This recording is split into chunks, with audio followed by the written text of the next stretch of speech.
Hey, everybody, welcome to Cars with Cocktails, a show where we join two things that go perfectly together, drinking and driving. We are joined by two guests today, well, my co-host, Charles, the humble mechanic, and then our guest, Jason.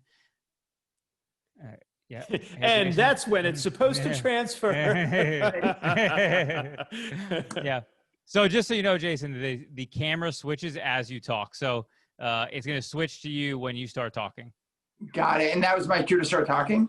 It was. I didn't really do a good job of leading you into it ahead of time. I thought you froze. I didn't freeze. Let's blame the internet. I will definitely be on board with blaming the internet. Okay. It's always safe. So Honda Pro Jason is with us.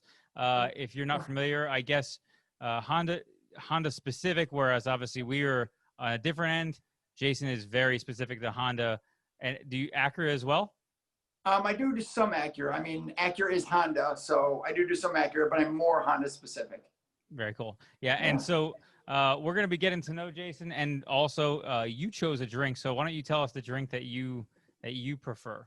I did. So after quite a few years of figuring out what I liked and didn't like, I really enjoy orange flavored vodka, and I have some Stoli here, and cranberry juice.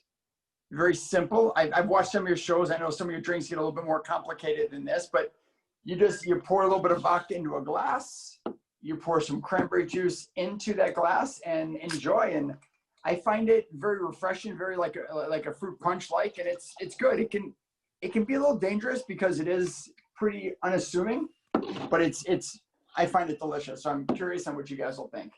I feel like this is a nice classic thing. By the way, I had this Grey Goose and I was like, oh, there's like a good amount in there, and I poured it into this shot glass, and no joke, it was probably like to right there was almost none.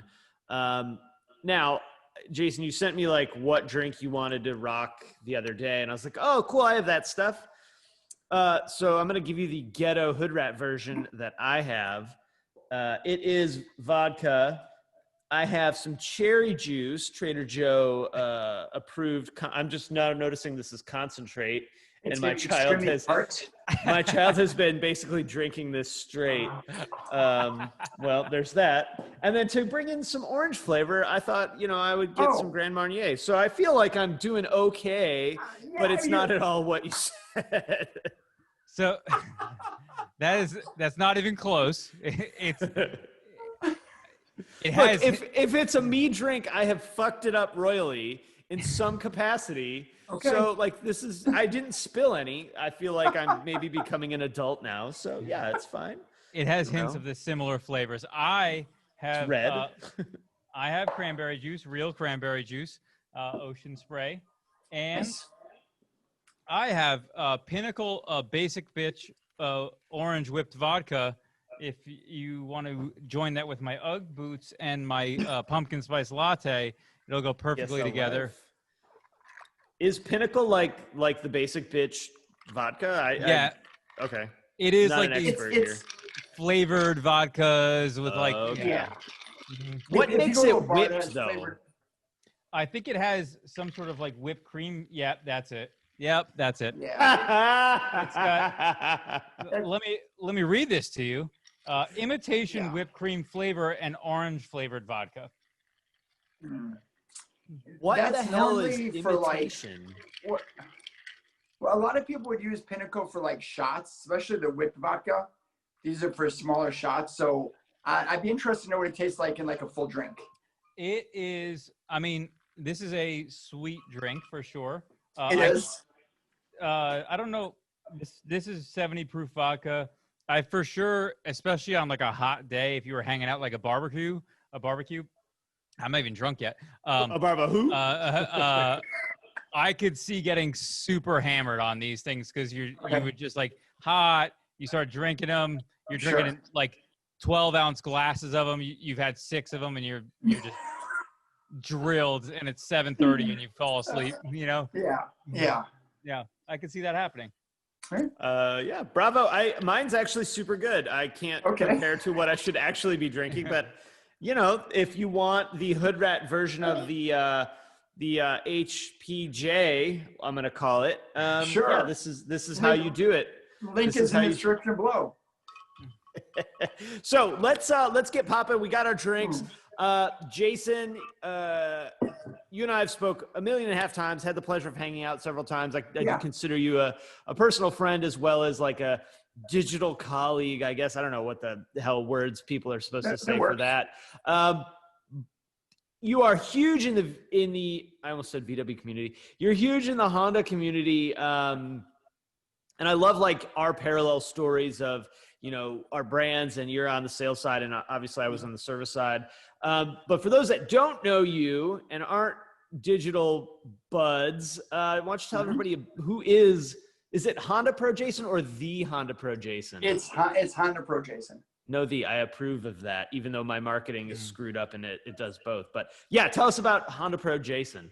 Yeah, so Honda Pro Jason, as always, I mean, I've always been into cars. My dad was an auto mechanic, then an aircraft mechanic.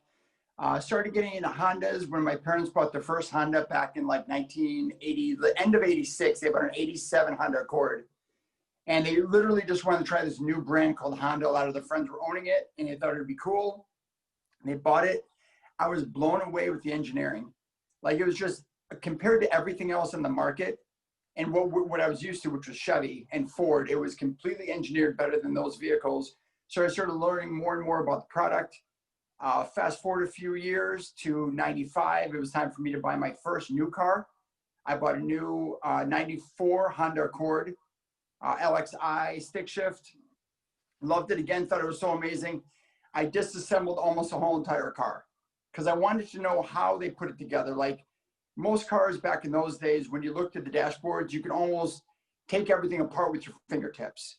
You know, most of the domestics were put together with clips. If there were screws, you could see the screws. In the Hondas, all the screws were hidden. So if you wanted to see something, you actually had to pop open a panel, and I thought that was just amazing. So I started digging through the car, really fell in love with it. After about 40 or 50 trips back to the dealership, asking them questions about the car that they couldn't answer for me, they offered me a job. So I started selling Hondas in 96. And then about 20 years later, I stopped selling Hondas because I started my own brand, which is Honda Pro Jason, trying to better educate people about the brand, about, you know, tips and tricks, different functions that the engineers put in the car, a history about Honda.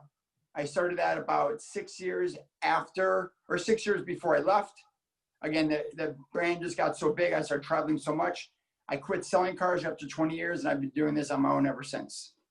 That's super cool. Did you have a very similar parallel to Charles, where you kind of had the overlapping of your personal brand and the dealership, and they come kind of like ships passing in the night, where you were doing both for a while, and then until it logistically made sense, you switched over full time to do the thing?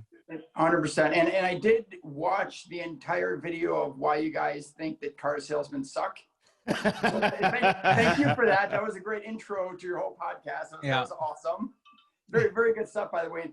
And a lot of stuff is very true, especially with Charles, what you said about on how salesmen have to know a little bit about all the cars. And we're enthusiasts, know a lot about one or two of the cars. So us going in there going, hey, you know, what is the spec of this? Or why does this button do this? Or how does this work? And they're like, I know the horsepower. And that's all I know, which is super legit, which is one of the reasons why I started training Honda salesmen to know more about the vehicles, because enthusiasts need to have that information. And the salesmen should be the ones that have it. Well, and the right kind of car, right? The right buyer for the right car. You don't need the average Civic owner to know things about compression ratio, but when you're talking about a Type R, now they're going to be asking about boost numbers and stuff like that. Exactly. So Jason, when you're talking to your audience, I feel like you kind of have two audiences that you're speaking to. You have like your professional side where you're going to dealerships, and stop me when I'm wrong, which will be very soon. Don't worry. It won't take long at all.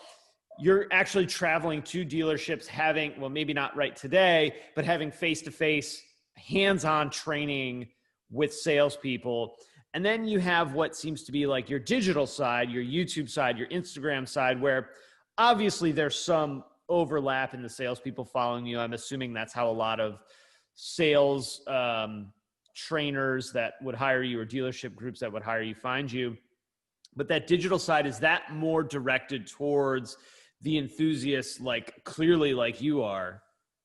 Correct. So yeah, the digital side was really to express my love for the brand and just to show other enthusiasts, you know, when I go out to car events or things I do for my own car, things like that. It was just a way for me, like a lot of YouTubers, to show off what their interests are on YouTube or on some sort of digital media.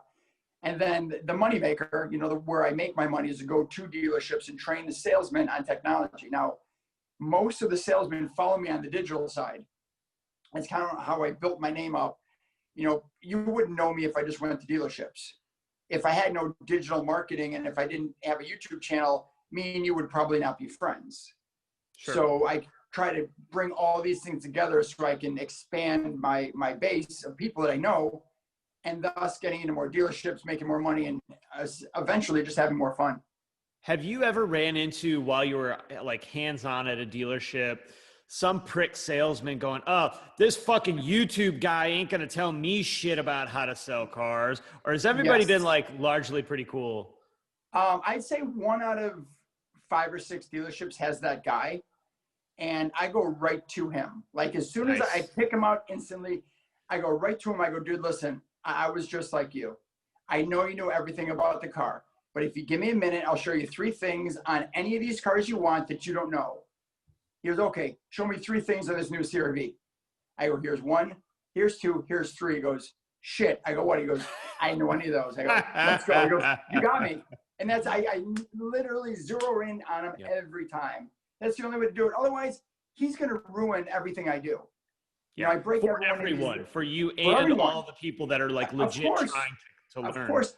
And as soon as I, you know, shut him down, everyone else in the dealership looks at me and they're like, holy shit, you're for real. Like, sure, because that guy knows everything. And that guy was talking about how much of a, you know, show off you are, how much he's not going to learn shit from you when you're here. And now he wants to learn. I want to learn too. So it works pretty good. It's an interesting dynamic to me because I'm coming from a different space in the VW Audi side, and a little bit of context about me. I had a similar start to the world in VW and Audi that Charles did, and then I went into parts management, and I was a parts manager for many years. Now I'm on the e-commerce side, whatever. I have a shop and all that, but so I was in management, and I've been around a lot of sales stuff for a long time because, you know, being in management meetings and bullshit and whatever else. I'm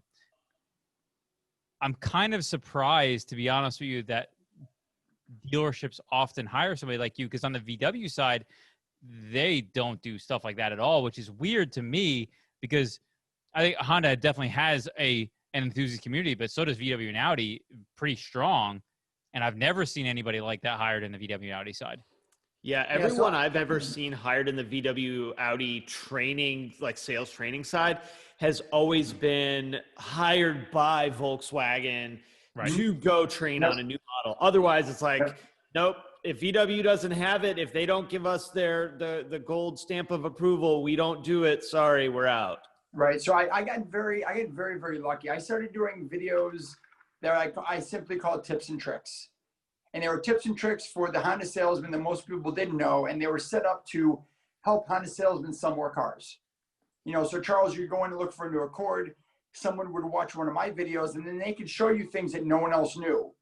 In my hopes as a salesman, that then you could gain their trust and their loyalty, and they'd buy a car from you and not anyone else because you knew all these tips and tricks.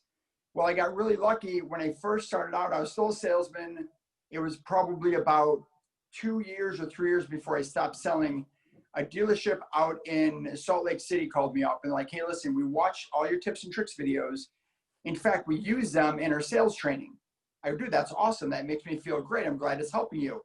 Would you come out and teach this to our people in person? First thing I said, I go, I'm not a trainer. I go, Honda has trainers that come in and does this. They do this stuff for you. They're like, we don't like Honda's trainers. They don't do what you do. We want you to come in and do it. Will you do it? What would you charge us? I'm like, buy me a plane ticket, put me in a place to sleep, and I'm down. So I went in and talked to my GM at the time, and I'm like, hey, listen, this happened. He goes, I kind of thought it was going to happen. He goes, I go, can I go out there? He goes, yeah, you can go out there. In fact, you can train anyone you want as long as you're not in our district. I don't want you training our competition. So after this one training session I did out in Salt Lake City, or I should say 6, because I did 6 training sessions at one dealership, just small groups, you know. The owner told all his friends that own Honda dealerships that Honda per Jason does training. And boom, I was booked. That's awesome. Booked everywhere. Now, Honda's contacted me many times, and said, hey, listen, you know, we know you don't work for us, but what are you doing? Who are you? Why are you training the same thing we're training? And I explained to them that I'm not. Honda's training, just like VW or Audi's training, is one person, usually in a big group, almost all the salesmen, and they go over the 10 or 15 talking points that, you know, BMW or VW or Audi gave them to talk about, and that's all they do. Right, they're not the real same hard. shit that's in the pamphlet that you got at the Yeah. door. 100%. I go through the entire car. I start with the outside. I go through the entire vehicle, and I talk to them in groups of 3 to 4 people. And it's a question and answer. Any questions they have about anything on the car, they can ask me. Whatever button does, whatever switch, whatever lever, whatever they need that they've never really understood, or they want to know how to explain it to a customer, they ask me, and I explain it exactly how they should. And I go through the inside of the car and do the same thing with them. And Honda doesn't do that. So it's quite a bit different. Yeah, I feel like too. Sorry, Paul. Go ahead. No, go ahead. I think this is the whole dynamic is so interesting to me. The fact that so many Honda dealers hire you, I feel like is such a departure from what I'm used to from a sales. Now, I wonder if that happens because the type of people who are in sales at Honda dealerships are just more likely to stick around for a while. I don't think they're any different than VW salesmen or Audi salesmen. In fact, the model that I have can be used for VW and Audi or any brand, I think. I don't see why it couldn't. Yeah. What I love about that though is, you know, having done a lot of factory training and not necessarily like coming from the individual, because most of the individual people that I've met in the training space they're good people and they're working really hard to do their thing. But it feels like when training comes from the manufacturer directly, there's almost this level of arrogance about it where it's like, this is the shit we did it the right way. If you don't understand it, you're stupid. If your customer doesn't understand it, we'll move on to something else because they're too dumb to understand this point, right? And when you take someone that not only selling cars currently at the time, is an enthusiast on top of that and legit cares, you bring in this level of professionalism at just far and away a different level, and this level of straight up give a shit, like, I'm passionate about this, it shows, here's my passion. You know, you hope a little rubs off on that group that you're talking to, and it brings this level of enthusiasm to that salesperson that is in one of your small 4 or 5 people training sessions, that even if the brand did, which they wouldn't, those small 4 or 5 group sessions, that's never going to go because that trainer doesn't give a fuck off all about that car beyond, I have these 5 points I got to hit and that's it, right? They're probably not driving their Civic that they purchased home that day, right? They're in a manufacturer car. Exactly. You hit the nail on the head in almost everything you said. And a lot of my training session, when I leave, the general manager or the owner will contact me later saying, you won't believe how excited my team was after you left. They were pumped. They were ready. And the best thing I could hear in any of my training sessions is a salesman turning to me at the end saying, I want to buy this car now. Like, I never knew the car. And I was like, really? Like, I never knew the car. You know this. Like, this is amazing. I want to buy it. And they've been selling them for 3-4 years, the same exact model, and never even thought about it, which is just awesome. So thank you. It's cool. Yeah. Bravo on those Honda dealerships, though, for stepping out of the norm. Because and Paul, I think you'll probably be able to agree, I see 0 VW dealerships ever having the fucking balls to do something like that. Not even the balls. Thing. Yeah, not even the balls to do that. I don't even think they would even consider it 90% of the time. I mean, I think there are probably some in a select group of people who would care enough about product knowledge and stuff like that, whatever. But I've seen so many fucking boneheaded moves from sales departments in my life that I've just like, I don't have a lot of faith in them in general. Now, I think there are good ones. I just maybe haven't had a lot of experiences that would lead that direction. So I'm sure they exist. That's just not my experience. Yeah. Yeah. I love it. Yeah. So do you now? You still have a lot of connections with Honda themselves, and is that just because the over the years you've built those relationships, and that's kind of a bond that makes sense, obviously? Yeah. So at the very beginning, there wasn't a bond at all. At the very beginning, they were very scared. They didn't really, honestly, they were terrified of me. They didn't know who I was. They didn't know what my end game was. They knew I didn't work for them, and they just wanted to know why I was doing what I was doing. So I was first reached out by them back in, oh God, probably maybe 8 years ago, right after I started my YouTube channel, soon after, maybe a year in. And just curious, so I don't want to interrupt you. The person who reaches out to you, is this not? You don't. I don't need to tell their name, but what's this person's role? So his name was Todd, and his role at the time was he was a like interpersonal relationship something manager. He wasn't in PR, but he worked somewhere in California at Honda corporate. And he called me. I'll never forget the day. I got a call. I was in the parts department because I was friends with, all the service guys and the parts guys and the sales guys. I was like the only salesman the parts and service guys talked to because they just thought all the other guys were pricks except for me. So, right. And they were probably right, to be fair. So I'm in the parts department and I get a phone call for Jason line 4. And at the time, everything was done on our cell phones. Like we never got personal calls or any sort of calls on the work line. So I pick up the phone and the guy's like, hey, this is Todd from Honda corporate. And I'm like, oh shit. Cause I was dreading this day. I was dreading the day that Honda corporate would call me and say, listen, we're shutting you down. Like you're doing a Honda news show at the time. You're training Honda salesmen. You're talking about Hondas. You don't work for us. You can't use the name Honda Pro Jason. We're shutting you down. Like you're over. That's it. I hope you had fun. He goes, hey, my name's Todd. I work for Honda corporate. Do you have a couple minutes? I'd like to talk to you. Yeah, what's up? He goes, first, I just want to tell you that we're big fans of yours. Like, okay. He goes, we watch all your videos. We think you're amazing. We listen to your story. And we really want to know how we can help. I'm like, oh, and I'm thinking like, is this a prank call? Yeah, like you can help by not shutting me down. I'm like, yeah, this is awesome. So we talked for a while, and he goes, I noticed that you give away a lot of stuff on your show. Where do you get that from? I'm like, I buy it. Like I just buy Honda swag from Honda dealerships, and I give it away just because I think it'll be fun. He goes, let me send you some Honda swag.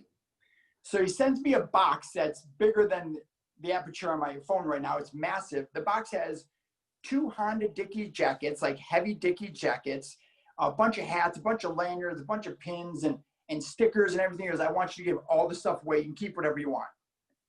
Dude, that's awesome. So I gave everything away. I still talk to Todd actually. So with Honda, and we talk all the time. And I still have the original Dickies jacket that he sent me, which was actually unavailable to buy through Honda. It was like a giveaway promotional that Honda had. So it's kind of cool I have that. And then over the years, Honda has been, I've had some ups and downs with them, to be honest with you. I had a time where there was the vice president of Honda, who is no longer the vice president, had a little sit down talk with me. It was at an event called NADA back in, I don't know, probably 3-4 years ago.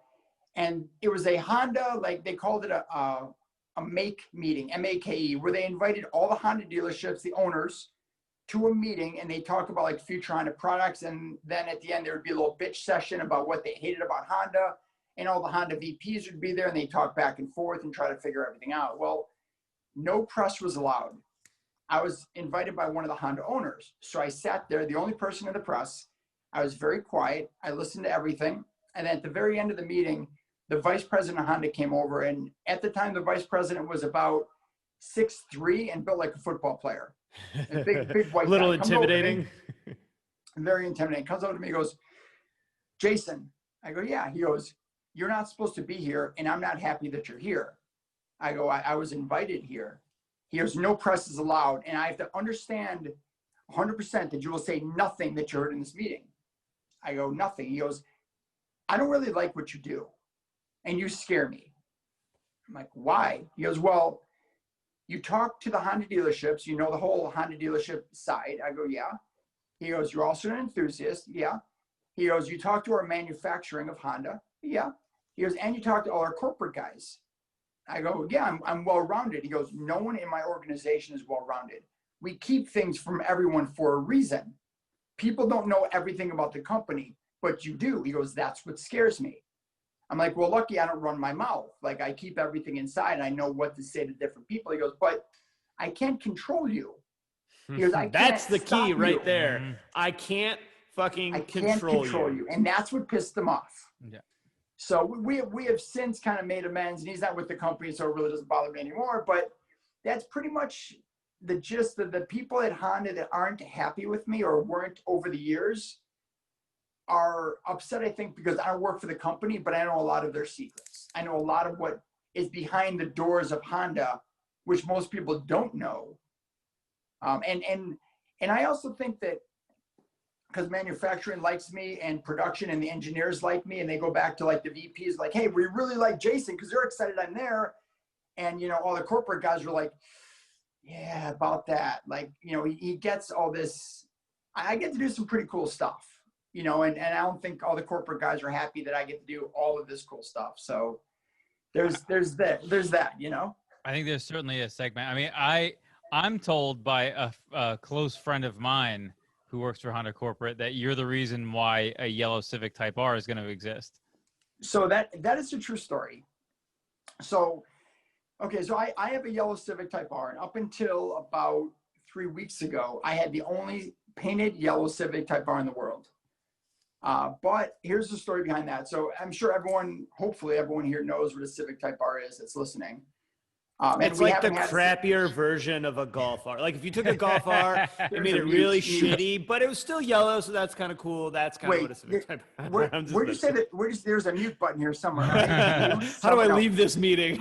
You know you couldn't come on here. Like we could not have done a podcast with the three of us without a little bit of jovial Civic Honda versus VW ball busting. Sure. I don't think. And if there was one person in the media that preferred the VW after reviewing the VW and the Type R, I'd be sure to link a description below. But yeah, nobody. Probably not. So anyway, touche, my friend. I decided that I wanted to buy a Civic Type R because it's the creme de la creme. Like it is the nicest and fastest and best Honda they've ever built. We've never had it in this country. So, and this is only the second Type R after the Integra Type R we've ever had in this country. So think of never, ever having like a Golf R, ever. And then all of a sudden they bring it out to this country. So it's obviously very, very exciting for everybody. So I contact Honda. I'm like, hey, listen, I not only want to buy one of these cars, but I also want to watch my car being built at the manufacturing plant in Swindon. And they said, you know, sorry, that doesn't happen. We don't allow anyone in that factory to watch the car being built, especially if you want to film. So I made more and more phone calls, and I went around American Honda, went right to Honda UK, where I got the okay from Honda UK to go out there and watch my own car being built. So fly out to Swindon, watch my car being built. I get to film the whole thing, which is amazing. I get to test drive my car at the end of the production process. Oh, that's so cool. It was amazing. I mean, this is like what you do with like your Ferrari. You know, like it's just stupid. It's so insane. So I do that. I come back here, take delivery of my car up in New York, and I tell everyone that I'm going to paint my car Phoenix yellow because it's my favorite Type R color. And Honda, even though I told them they should build Phoenix yellow, I had a meeting with them and I say, listen, you know, they're like, what should we do with this Civic Type R? We have all the different ideas. We talked about different stuff in this little closed door meeting. And I said, have you talked about colors? They're like, we figured all the colors out. I go, tell me Phoenix yellow is on there. And they said, no one wants yellow. I go, what do you mean? They're like, we surveyed people and no one wants yellow. I heard your survey. Oh, we surveyed Civic owners that own Civics. And that's the demographic of people who buy the Type R. Civic LX owner does not fucking know what they want when they're buying a Civic Type R because they're not ever buying a Civic Type R. Like Susie and John that drive to work in their Civic EX every week don't know what the fuck they're talking about when it comes to that type of car. Nope. Sorry, nope. Susie and Johnny. They're probably not watching. So I'm like, I'm going to paint. So I'm like, if you guys aren't going to do one yellow, I'm going to paint mine yellow. And they're like, okay, you're going to paint a brand new Civic Type R. So I buy my Civic Type R. I announce I'm going to paint it yellow. 3 months after I own it, it goes into the body shop. Now, keep in mind that at this time, these cars were going for $10,000 over MSRP, and there's a waiting list for them. So people are like chomping at the bit trying to get one. I bring mine up to Missouri, have the whole car disassembled and painted Phoenix yellow.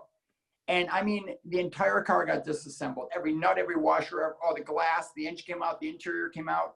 It was brought all the way down basically to a factory frame, spray painted, and put all back together. So Honda had told me when I was in the process of doing this, they contacted me like, we really wish you wouldn't do this. The car's not going to look good in yellow. It's going to look bad upon our company, and we don't want that to happen. And well, great news. I don't work for you. And I bought the car with my own There's money. something satisfying about, yeah, but you know, what are you going to do about it? Nothing. So I painted mine. And obviously, the enthusiasts loved it. All the dealerships loved it. I was out in Boston at the time doing a dealership training session. I brought my car. So I'm in there, and there's a group of 8 or 9 Japanese gentlemen walking around with suits and these clipboards, writing everything down. And one of the guys, the GM or someone, comes over to me and goes, "Hey, listen, those guys are from Honda. They're they're engineers for the next generation HRV. And they want to say hi to you since you were here." I'm like, "Of course." I go over to say hi to them. We talk about the HRV a little bit. I'm like, "Hey, do you guys want to come out and look at my car?" And they said, "What do you drive?" I'm like, "It's a Civic Type R." They're like, "Oh, no. We know the Civic Type R, but thank you so much." I go, "This one's a little bit different. It's yellow." They're like, "Yellow?" I come out, they look at it like, "Oh, can we take a picture?"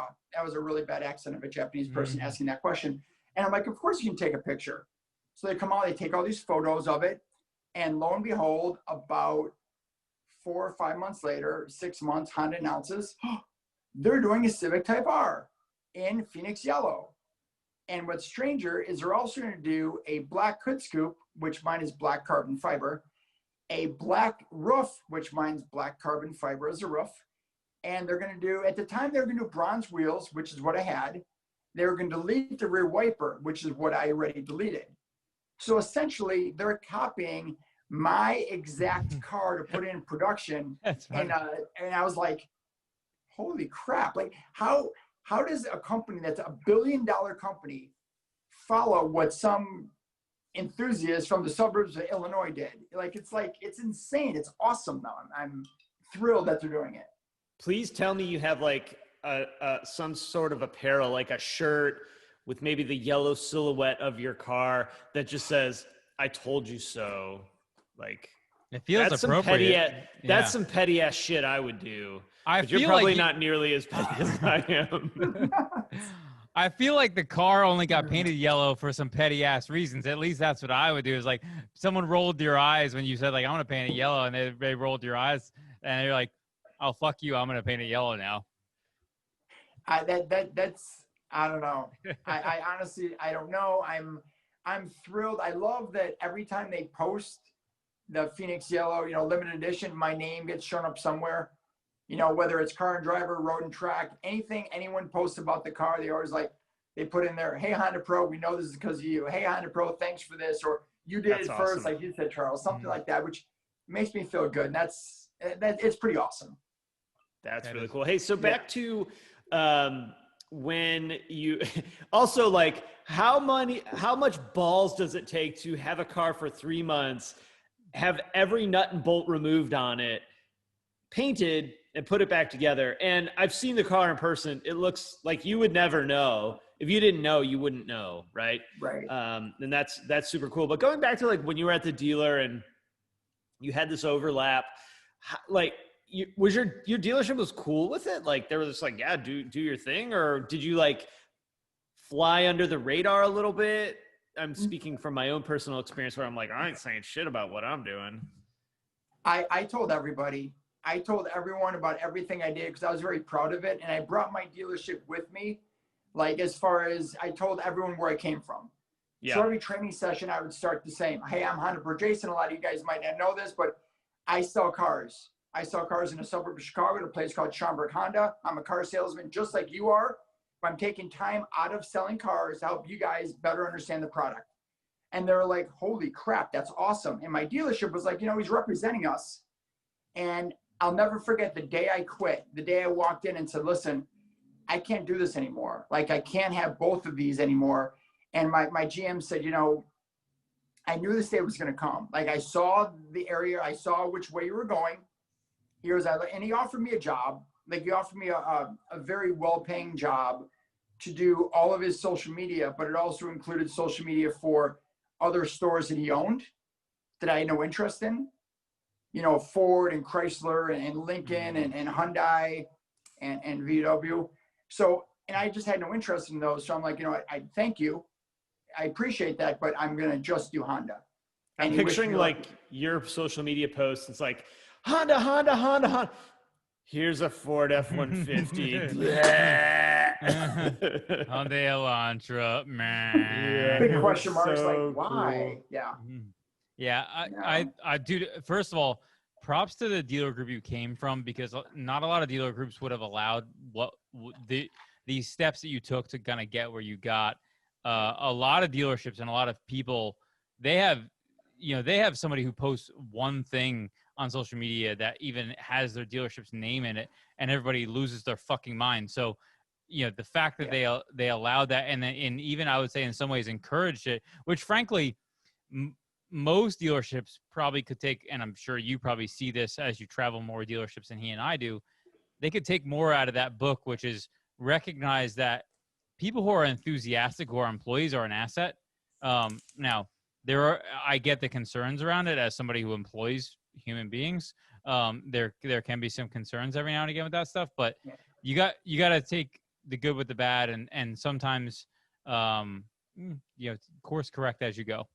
Yeah, I do think though, if dealerships were, and it's getting better, right? You know, we're talking about, Jason, you said you left how many years ago, the dealership? I've been on my own for about 5 years now. Okay. So things have drastically changed in the last 5 years of what companies are comfortable with and what companies are not. And I think the stupid thing, which I'll tell you guys a little bit of my story, and I may have already said it a million times, but if you were to go back 5 years and start to empower those salespeople to actually learn how to do social media right, think about the millions of dollars that dealership, whatever dealership it was, would have made because they had 4 people that were super damn good at running a small independent sales social media campaign for themselves, putting money in their pocket, putting money in the dealership pockets. But instead it's like, nope, we're going to put a hard shutdown on it.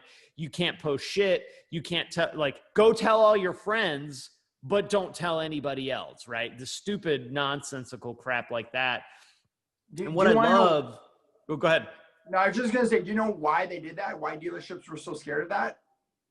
They were afraid that salesman would take all the people that they gathered up on social media to the next place they worked. To the next place they went. Yeah. Which is total utter bullshit. Like, if you took care of your people, they'll stay with you, and you shouldn't have to run a business based on the fear of someone taking your business from internally. Also, by the way, a positive impression of your store is positive regardless of the circumstance. And if we have a circumstance where we have an employee who creates a positive impact on a person, if they follow them, cool, okay, fine. But the fact that they had a positive impression around your business leaves a lasting impact that's kind of it's imprinted upon you forever, really. I mean, maybe not forever, but for the near future. Well, not only that though, because of that mindset, you're willing to forego millions of dollars over a period of years because someone might fucking quit.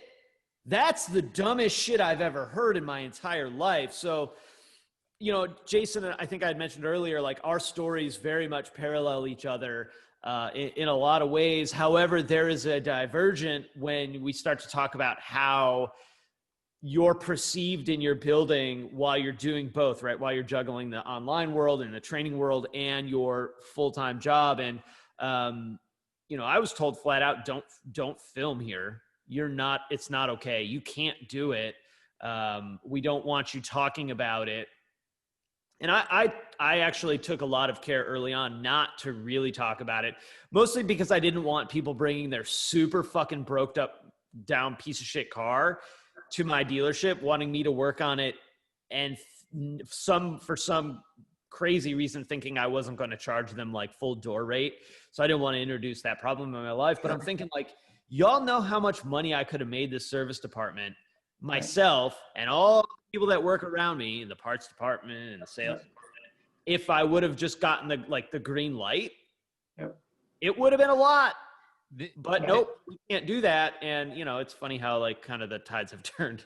Well, the dynamics have changed for sure. And for me, obviously, I followed along a similar road path, and I created an e-commerce brand for the dealer I worked at before I left. And when I left, over a course of a year or two, things kind of slowly deteriorated and kind of crumbled.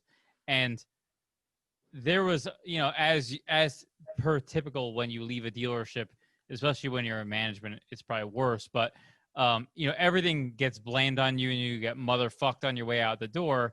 And so every circumstance of what happened was because I took that with me when I left to start my business. And I was like, no, it's the vacuum that's created by me not being there that it has created the circumstance, not the fact that I've removed it. It's the fact that it's just gone because I'm not there anymore pushing it. Yeah, no, that makes perfect sense. And to your point, Charles, when you said that it was completely opposite from what I did compared to what you did, I was literally given the keys to the dealership so I could shoot videos after they closed. Oh yeah, it's amazing. So, I mean, it was the complete opposite. Now, I'm going to tell you that the other salesmen there were not fans of what I did. Yeah, they did not like it, I'm sure. No, they hated you because you sold more cars. You were more popular. Everybody loved you.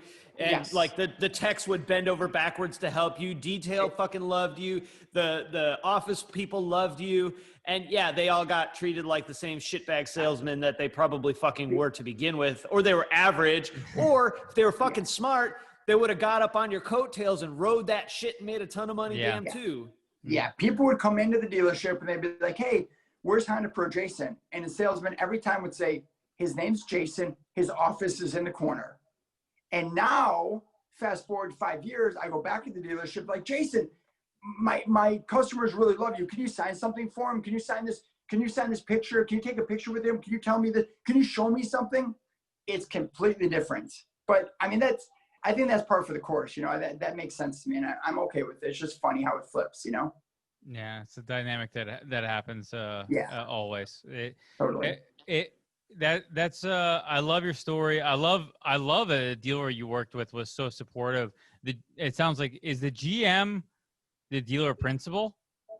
No. So the dealer principal was a gentleman named Bob Rohrman, who had since. Well, you have to say it right, Jason. You can't say Rohrman.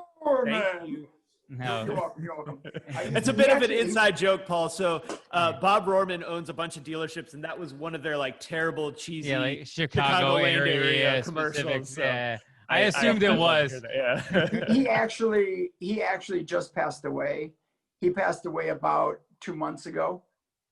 So there's been some changes and everything, but I was with the organization, I got hired there in February of '96. So I was there for quite a while, and there were some GMs that changed, but Bob Rohrman owned 33 or 34 dealerships.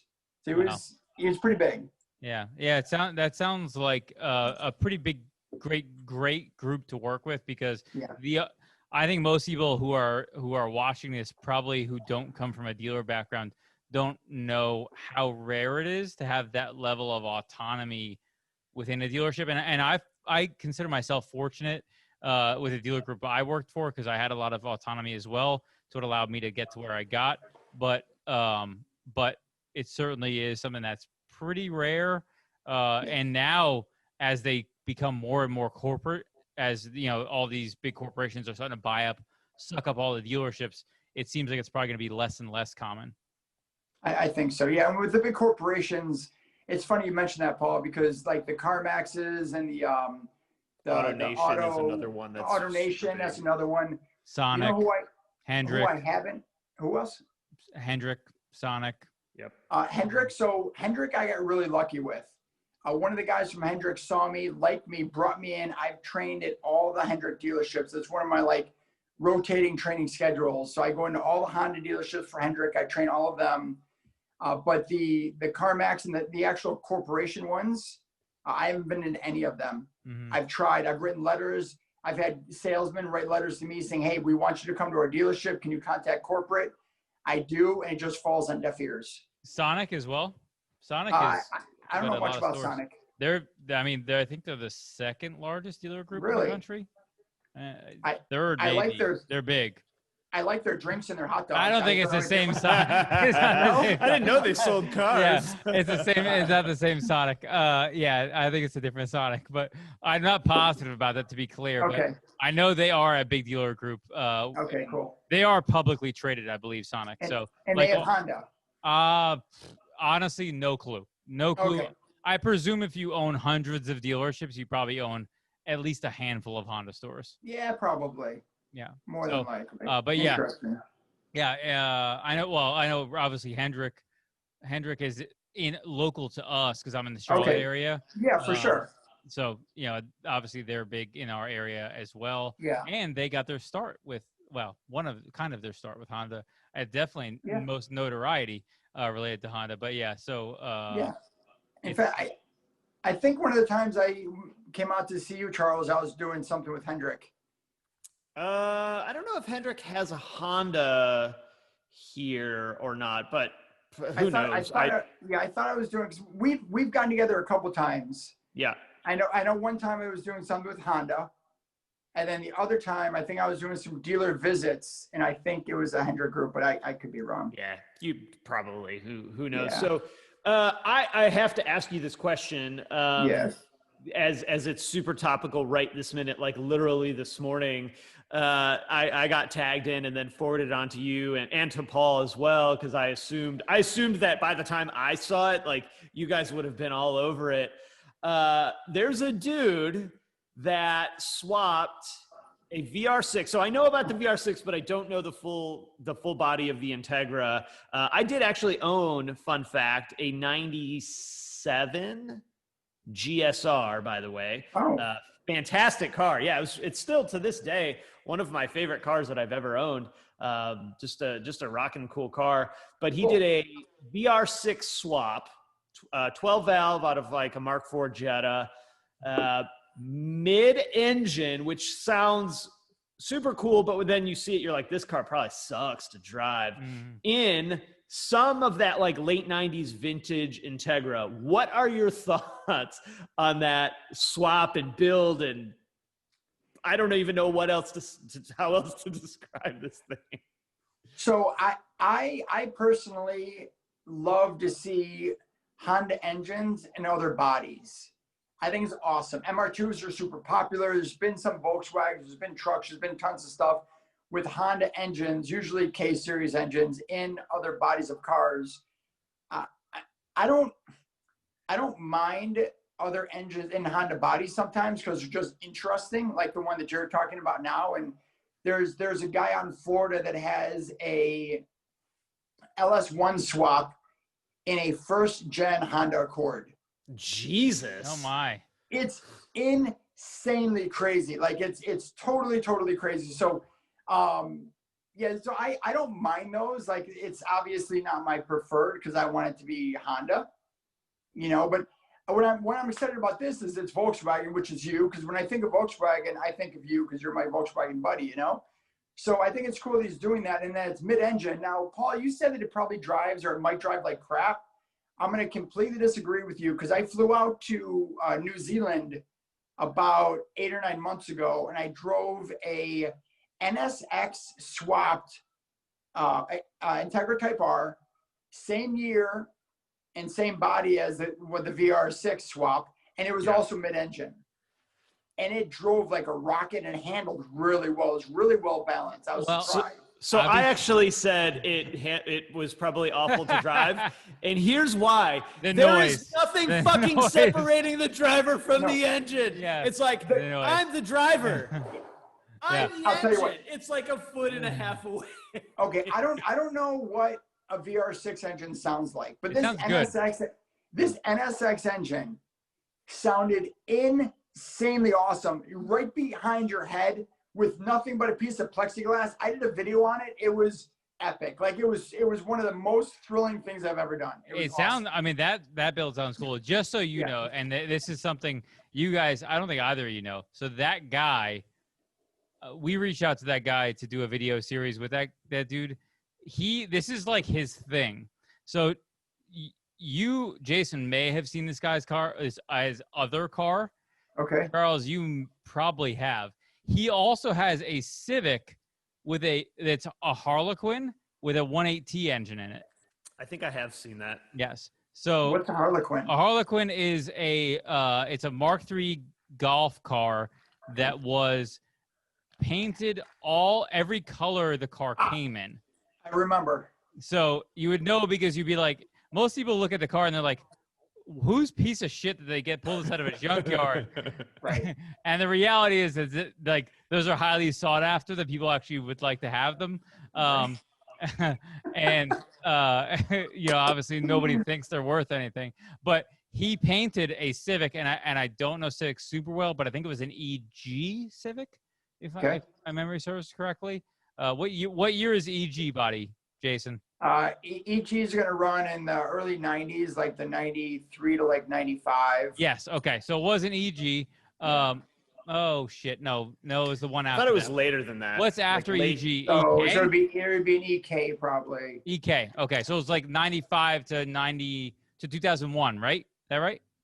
Yeah. Look at that. 2000. 2000, I think. Before the disgusting fucking knobby guy on the dash, stupid Civic. Yeah, before that one. Okay, so the before knobby that guy. Yeah. That was the biggest mistake the Honda ever made. So yeah, he has one of those, an EK with a 1.8T swap as well. It's a Harlequin. The dude, I mean, I didn't realize the dude had that much skill that he built that mid-engine one, which is wild. Crazy. But yeah, it's cool. We'll see. Well, hopefully we're trying to make a video with him. I think it's funny, Jason, when you were talking about like you liked to see Honda engines in other cars, but the other ways, not so much. And I actually kind of feel the same way you do on the VW side. Like, it's cool. Like, it's a cool ass build and it's really awesome. I love seeing people just do different shit, period. Like, right now in VW world, everything's going to the 2.5 swap, and that's cool because now it's different. But in like 5 years, it's going to be as common as a VR6 swap. And I was going somewhere with this. But I don't really recall where it was, except I kind of do because it's like a bastard. It's like a bastardization of like a brand that you would see pure. Sure. So like if someone did that with a true Type R of that vintage, fuck you. You have ruined a stupidly expensive, highly collectible car. But because it's just like any old Integra, it's awesome. I love it. Like, sure. I would either be on this is really awesome, mad respect, very cool build, or you fucking destroyed a beautiful, perfectly tuned piece of machinery, you asshole. Yes. So as long as we're on the subject, and I would normally not have brought this up, but because we're having a cocktail or two, and because I feel comfortable with you guys, I'm going to kind of announce something that's been in the works that I've never announced before. And buckle up. This is the exclusive here. World exclusive here. It's going to get pretty good. So the backstory is my dad bought a 57 Chevy. Actually bought two 57 Chevys back in 1974. One was a Bel Air trim and one was a 210 trim. Two different trims. The Bel Air was the top, the 210 was the bottom. He took both of these cars, were kind of junky. He made the best of what he could. He made a 210 Bel Air, which is very, very common for a 57 Chevy. He bought them both for $50. Wow. He sold the one he didn't want for $50 and thought he made out like a bandit. He fixed the car up, made it kind of nice. I drove the car a little bit in high school. Right after high school, I graduated in 88, probably in 1990. He ripped the car apart, frame off restoration. He completed it about 3 years ago, he passed away about a year and a half ago. So now I personally own this 57 Chevy with a 350, not the correct engine, a 4-speed on the ground. It was an automatic at the time, so numbers don't match. It's not like it's collectible. It's still worth a ton of money, but it's not. It's not pure, like you said. It's not like 100% pure. It's not numbers matching all not the stuff. Numbers matching. So. Yeah. Honda Pro Jason really has no use for a 57 Chevy. Like, other than it's my dad's car, I can't really drive it. I film it. I can't bring the shows. I can't really do anything with it unless it possibly had a Honda engine in it. So this is what I'm doing. I'm pulling out the 350. I'm putting a Honda J Series, which is a 3.5 liter, 6-cylinder, twin turbocharged engine in my dad's old 57 Chevy. Oh, that's awesome. I love it. It is going to be a monster. Now, it's going to be a build. Like, this has never, ever been done. So, I mean, everything's going to be fabricated, and I'm not a fabricator. Yeah. And I actually don't do a lot of work on my own cars. So it's all going to have to be done by somebody else. And it's going to be a while. It's going to be a couple of years. But I wanted to, I mean, as long as we're doing this, I might as well announce it now that it is coming. It is the thought. It's being planned out. I have, you know, a lot of molds being sent out for measurements to see how exactly we're going to put just everything together, motor mounts and everything. So it's going to be pretty awesome. Dude, that is wicked cool. I'm excited. I'm excited to follow that process. I love the story. I love every part of that. I mean, you keep the car in the family. You make it kind of your own thing. I love it. And that 3.5, that's the one that came in like the MDX and all other stuff, or is it? Yeah, MDX, Odyssey, Accord. I mean, 3.5 has been used by Honda for everything. They had a 3.0, a 3.2, a 3.5, and a 3.7. And I guess what you do, and I'm pretty sure is you take the 3.5 and you put the 3.7 heads on it, and then you twin turbocharge it, and it's, you know, we're talking probably 800-900 horsepower easily. God bless. It's going to be stupid. Like, it's going to be just insanely fun. And I can't wait to just ride up to, you know, a Honda event of some sort in a 57 Chevy, and then pop the hood and people go, what? It's going to be awesome. And then I can drive to, you know, old classic car events and pop the hood, and they'll be like, what? I mean, it's just both sides just going to go completely insane. The reality is you have to have the most obnoxious blow-off valves on the planet on it. That's the only way it works. That's for sure. Yeah. So I'm very excited to get that going. It's gonna be really rad. Dude. I think that's an amazing place to end. Yeah. Dude, that's an awesome story. One last question I have for you is, my wife has an Odyssey. Do you know how to address when your children stick quarters inside the sunshades and then it gets ripped off by the sliding door? Do you know how to address that situation? I'm just asking for a friend. I mean, friend named Paul. I'll tell you what, Paul, duct tape always works. For your kids, not for the coin. That's true. Yeah. I like that. Hey, real quick before we wrap, Jason, why don't you go ahead and plug all your stuff? Where can people find out more about Honda Pro Jason? Instagram, YouTube. Let us have it all. It is so easy. Just look up Honda Pro Jason. That's it, on everything. YouTube, Instagram, Facebook. I'm on Yelp, LinkedIn. Everything is Honda Pro Jason. I challenge you to search that on Tinder and see what you find, and see if you find Jason on there or not. Sorry if I let the cat out of the bag. It's OnlyFans, Charles. OnlyFans. Well, yeah. Hey. I gotta make it when I can, you know. There's a space for everyone and everything. Awesome, dude. Great chatting with you. For sure. Amazing, Cheers, guys. Amazing story as always. Good to hang. And how do we end this thing, Paul? I always forget every week. It's like I can't remember anything. Bye. I'm waving, but you can't see. Now you can see. Bye.